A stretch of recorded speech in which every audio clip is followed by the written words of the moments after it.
Bob and Tony here. How are you, Tom? Hey, Tom. We're doing terrific, guys. Thanks for having me on. It's our pleasure, Tom. And again, Tom is the executive director, as you know, Tony, of the Fairfield County Sports Commission, but is now involved in the making of this film. The working title is The Broken Wing, the Steve Dalkowski story. Now, Tom, I told a lot of people, a lot of the younger people that are watching the show or people I've spoken with and probably will speak in the future will never have heard the name of Steve Dalkowski. I was fortunate enough, as was Tony, to grow up in the 60s and 70s and have a father who was a major baseball fan. And I heard the name Steve Dalkowski back in the 60s, because watching your Juan Marichals and Koufaxes, and my father probably would be the only guy in the world to bring up Steve Dalkowski. And I would say to myself... Well, and it would always be prefaced. It would always be, there's a guy that threw harder than those guys. Who? Steve Dalkowski. Who's that? It's like... And let's just tell our viewers, he, again, the fastest and wildest pitcher to ever throw a baseball, but yet never played a day in the major leagues. And Tom is getting involved in a project to bring his story to the screen. And the first question, obviously, Tom, is how did you get involved in the production of this film undertaking about a guy who was a true cult hero? Well, first and foremost, I'm a lifelong Baltimore Orioles fan, which may seem odd being here in Connecticut. But having said that, I knew about Dalkowski, A, because of that, B, because he was from Connecticut, New Britain, and Tony and I go back a long way in sharing sports trivia and being a huge baseball fan. So knowing about him was one thing. He came into my life, one of my terrific jobs after I was a sports writer at the then Bridgeport Post for 10 years is I worked with an organization to put together all the old-timers baseball games around the country. And my job was involved on the PR side, and we were doing a game in Baltimore. And at each one of these games, there was a social hour that ball players always needed to have, either before the dinner or after the dinner. And I happened to be sitting around with some terrific Orioles players like Boog Powell and Brooks Robinson, who we worked pretty closely with in this series. But there was a gentleman there. His name was Frank Zuppo, and that's probably another name that most people never heard of. But Frank was one of Steve's minor league catchers in the Orioles organization, had a cup of coffee with the Orioles. And in the conversation, Steve's name came up, and I was kind of asking around, and they started one story after another. And when you're hearing it from the guys who were there during that time, it was even more amazing. But in my conversations with Frank, Frank had said that he had kind of stayed in touch with Steve, and everybody knew Steve wasn't doing well, had been out in California and had real problems with alcohol and lots of other things. So he had a conversation about trying to track him down because I had a friend of mine in Stanford who had a TV production company, and we were both, I was a writer side, he was the TV guy, and we really wanted to try to do something together, and that's kind of how it started. So that was 1999. Actually, sorry, 1992, when both of us, my partner Mike McCary and myself, got on a plane, went out to Los Angeles, where we met Frank, who was living in the Bay Area, and we drove to Oildale, California, which is a small town outside Bakersfield in the middle of August in about 105-degree heat, and that's where I first met Steve. Isn't that something? And that's he had pretty much when he was pretty much in 1963, Tom, from what I gather, he was on the verge. I mean, we all knew how hard he threw, and he walked as many as he struck out, Tony. I mean, one year he walked 262 and struck out 200. That's impossible. Right. But am I correct, Tom, in that in 63, when he was in spring training, basically when his arm went out, he was on the verge of maybe putting it together or finally getting it all together as a possible major league pitcher? Yeah, well, I don't think there was any question that if he hadn't gotten hurt, he was measured for the uniform. He had from the end of the 1962 minor league season, where he was pitching in Elmira, New York, for Earl Weaver, who they had an interesting relationship, and Earl was, he wasn't a Hall of Famer for nothing. He found a way in working with Steve to finally get him to throw the ball over, and he was virtually unhittable. He went to winter ball in Arizona, same thing. He was in spring training, pitched in, I believe, for about 6 or 7 innings, no earned runs, just a couple of hits, and everybody thought this was the time. It was kind of the parallel with him, and they're very close with, you mentioned Sandy Koufax. Koufax had a number of years where they never thought he was going to be anything. He had all this talent, and I don't know if the official baseball story was that Norm Sherry, who was his one of his catchers, kind of told him simply to stop gripping the ball so hard, trying to, and all of a sudden his breaking ball and his fastball, and the rest is history. And Koufax went on as the greatest left-hander of our time for sure. And Steve seemed to be primed to put his best foot forward. He had everything in order, and had a pop in his elbow during an exhibition game, the last one of the last ones of the season against the Yankees. And the irony of that is it was actually March 23rd, 1963, and that issue of the Sporting News there had a 2-page full spread about how Dalkowski had finally found it, how he was ready, and the Lord works in a mysterious way, so that injury really prevented him. No one thought it was going to be a career-ending injury. It was more psychological than anything else, but he never really fully recovered. And 3 years later, he was out of baseball, and that same Sporting News, the headline read "Living Legend Released," and there's a guy that never played a day in the major leagues. You can't get any more tragic, Tony. 9 years, 9 different minor leagues, mostly with Baltimore, but you could see why some of the reasons for the personal downfall, and Tom, of course, picked it up when they went out to see him, and they said he was found in Oildale, California. He basically, literally living out of a box, Tom. It was so sad, and again, you said the alcoholism was awful, and then the baseball assistance team basically took him under their wing and got him on his feet, and I guess where are you right now, Tom, as far as the production of this? And it's such a great story. I mean, well, there's a lot of pieces to that puzzle, and while myself and Mike and Frank were in Oildale, we were all each able to talk to him at a kind of a different level. Frank, he obviously knew and brought him back to some times in his good times in baseball. My buddy Mike was kind of a spiritual guy, and was talking to him about, trying to get your life back in order and going from there. And then I think I kind of took him back to his days in New Britain, because I had told him I had seen John Toner, who was his football coach, went on and coached at UConn, and he was asking about him, and Andy Baylock, who was one of his high school catchers, who was then the baseball coach at UConn. So ultimately, Frank spoke to Steve and his wife, Virginia. They both decided that they wanted to get help. Thankfully, I think at the time, we're not sure what would have happened, but the doctors, when the baseball assistance team got involved, they had said probably within 3 to 6 months, Steve probably would have been dead, based on all the damage he had done over a good 30 years. So once he got back on his feet, per se, thankfully, there really is a happy ending, because Steve was able to reunite with his sister Patty, who they were estranged for over that 30-year period of time. Got him back to New Britain, where he's at a convalescent home now, and has been doing pretty well. I think Bob, you had shot me a note about Kevin Kernan did a really nice piece around the All-Star break on we Steve. Both read it, Tom.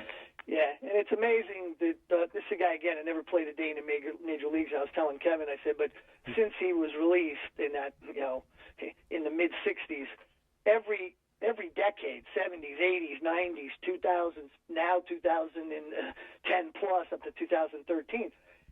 Major media outlets have been writing about this guy forever. And again, not one day, in the major leagues. So the story itself, we've interviewed about 25 different people over the course of this time. Because obviously this is not what I do for a living. Right. This is a sidelight, and I, as you can tell, I still have a passion for it. And Patty, his sister, and I become very good friends. And so when Kevin called, we went back up, and Steve is, he's waning a little bit. He's going through a lot of tough times, but still smile on his face, telling some stories, kind of goes in and out. But we have done, in terms of the baseball stuff with the interviews, we've really done 95% of it. And, the weird part about it when you work on a project for this long, unfortunately, a number of the people are not with us any longer, and we're the only ones that have the interviews. So there's something to be said for that, from Earl Weaver to Cal Ripken Sr. to Bo Belinsky to John Stedman, who was probably wrote more about Steve than anybody as the columnist at the Baltimore Sun. So the interest peaked. I got a couple of calls from some other TV people, TV entities.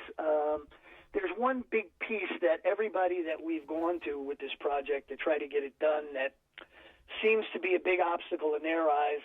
I understand it because I worked in the television business for a long time. But there's not one piece of video of Steve throwing a baseball anywhere that we can find, nor has lots of other people. So if he was the fastest and wildest, but it's not unusual because he pitched in an era in the minor leagues. It's not like now where there's a camera at every minor league baseball game. Even major league footage in the late 50s for a lot of parts. Very hard to come by. Very hard to come by.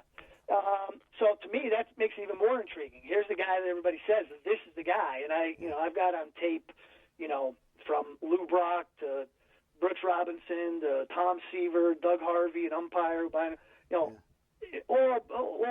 very well-known baseball names who you would think have an opinion that you would value, but the TV guys, hey, you got to have video, and I've said to him, look, I understand it, but he was a pitcher, probably maybe any position in any sport or any great player.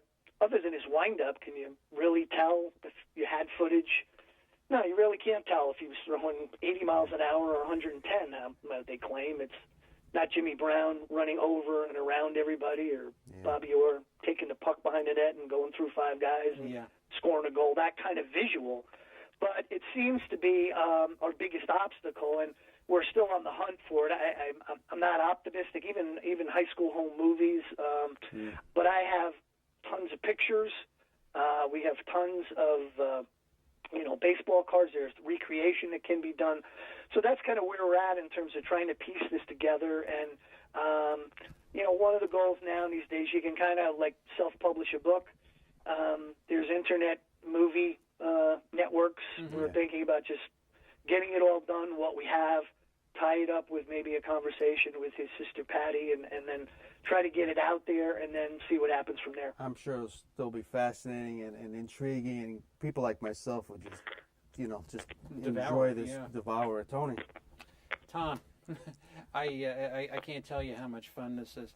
We all heard the stories. As a matter of fact, we were probably sitting in Dave Mazza's history class one day talking about them. That's true. Let's not date ourselves, though. I've already done that, but okay.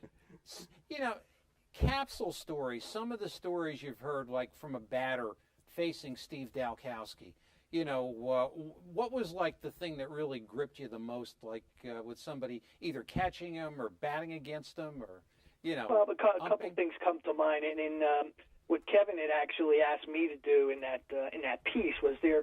He's really become kind of myth and legend, and Bob Brown, who was the PR director for the Orioles for a long time, who had been friends with before from my sports writers' days, but that myth and legend piece. So there was a chart. There were 5 things that actually we know or confirmed that happened, and 5 things that the myth grows and there is not enough documentation. One being that Ted Williams faced him in spring training, got into the cage, saw a couple pitches, and said, "I'm out of here." To there's no documentation of that. In fact, if you go on the internet now, there's more chatter about whether that thing happened than, it's not up there with the JFK assassination, but it's getting there. A couple of things that come to mind and things that he did do, and to give you a sense of how unique, besides the statistics, in the only game he pitched in Memorial Stadium in an exhibition game for the Orioles, and the only game he ever really pitched per se in the major league setting on their way up to finish up spring training. They were playing the Cincinnati Reds, and Bertie Tebbetts was the manager, and told his guys, look, this last game, don't even really get in the box, kind of standing back. And one of the guys who got up, his name was D. Fondy, and he tried to bunt the ball. And this is, this I know from several people, but Brown related that he fouled it back, and the ball went into the mezzanine. So you know how hard he had to be throwing for a ball, just a bunt, which typically might just maybe make it to the screen or maybe not. But, that was one of them. The breaking of the umpire's mask and putting the umpire in a hospital, that indeed happened. I've got some clips on that. I spoke to the umpire's son. The umpire has since passed away, but Cal Ripken Sr. was catching. So there's two things there. They picking up the ball with regularity and throwing it over a fence 400 feet and throwing the ball through the wire screens, through wooden fences, all of those. The best one that came directly from a player being up against him was from Lou Brock. And Lou was making his way just up from the minor leagues in spring training, and I think it was just about in the probably just about the early '60s or before he came up with the Cubs. Mm-hmm. And his recollection was, the guys on his team, he didn't know anything about Dalkowski, and they were saying, "Hey man, better watch out. This guy throws missiles, but he doesn't know where it's going. You better be careful, So he said, he was a cocky rookie, and he didn't care. He said, when you get up there, he's the leadoff batter, and they're kind of chuckling because he doesn't know what he's in for. And in those days, they didn't really have the batting helmets. You had your hat with the liner. That was really your only protection. Yeah. So first pitch, he digs right in, and Steve dusts him off the bill of the cap, and it kind of twists a little bit, and he backs away, and he said his first reaction was that he goes, my brain could have been scrambled eggs, was how he described it. So that's a guy who's a Hall of Fame, player. It's kind of first meeting with a Steve Dalkowski fastball. And then one of the other things that most people wouldn't think is in talking to a couple of the guys that caught him, that he had a very light ball. It was not a heavy ball for as fast as he threw. Because his ball, they would, Cal Ripken always said, the target was literally on the ground, because that's where they needed him to throw it to try to get it in a strike zone. But it had such a rise on the ball. Boy. So when it kind of came in, and Zupo always said it was almost like catching a feather. You weren't shotgun backed with the impact. Mm-hmm. So those are some of the things that come to mind in the uniqueness of him, as well as him being, from all indications, one of the greatest dancers on earth. And that he was always with the ladies, and because he was such a great dancer, he was never had a problem finding a date. So those were you look at all the different skills for a guy that was 165 pounds. I think everybody kind of says if you look at Ron Guidry and you watch his wind up and kind of his his makeup and what his body type was, that would give you an indication. And the other thing that I've heard from some of the others are the Chapman kid now pitching for the Reds, that his wind up and his mechanics and his velocity and the wrist action, if you combine those two guys, you probably have a good idea of what Steve would look on video. It's an amazing story. And funny thing is, when he mentioned Steve being a dancer, ladies' man, Well, Bo Belinsky has been Yeah, mentioned in this conversation. And So on this show on a number of occasions. had to come up quickly before we let you go. We got about a minute, Tom. We have to mention the Fairfield County, the Sports Hall of Fame. You have the event on October 21st. Tell our viewers about that. Well, it's our ninth annual sports night dinner. That's Greenwich Hyatt again on the 21st. It's the official induction of our 6 newest Hall of Famers in Fairfield County. We're as we know, Fairfield County has an incredible tradition of not only professional athletes but great coaches, amateur athletes. So James Blake and Mark Hirschbeck, the umpire, are in our professional wing. Dennis Paglialongo had a great career at New Canaan High School as a 3-sport man, and at the University of New Haven, one of the top players there. Going into our amateur wing along with Allison Ryu, the late Allison Ryu from Stanford, who was really growing up in Stanford. She's the standard for female athletes with her, and Donna Lopiano played with the Breakheads.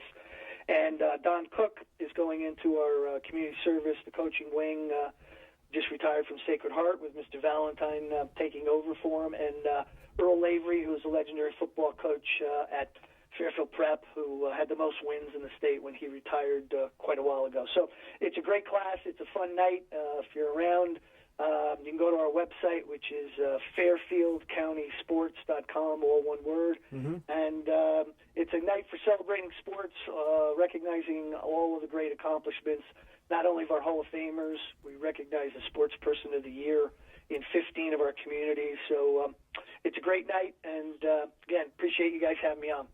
Well, it's our pleasure, and again, our pleasure, that's Tom. Thanks so Fairfield much. County Sports Commission, Tony, nonprofit organization, the Sports Hall of Fame housed at UConn Stanford in downtown Stanford. I got to get over there. Tom, we'll have lunch there someday. Yeah, when you know, guys we really need please to. come down. We got an unbelievable foyer with all the bronze plaques. I've got a little memorabilia. We're very fortunate. Most Hall of Fames these days are virtual in a lot of places. We've got the real deal, and you got people like Calvin Murphy, Julius Boros, Steve Young, Andy Robustelli, Bobby Valentine, Mo Vaughn, Chris Drury. Go right down the list of people. Unbelievable names. So, guys, again, thanks. And Tony, we'll catch up soon. Certainly, my friend. Our Thanks so pleasure. much. Thanks for joining us, Tom. Continued success. Okay, Bob. Thank you very much, guys. Good night.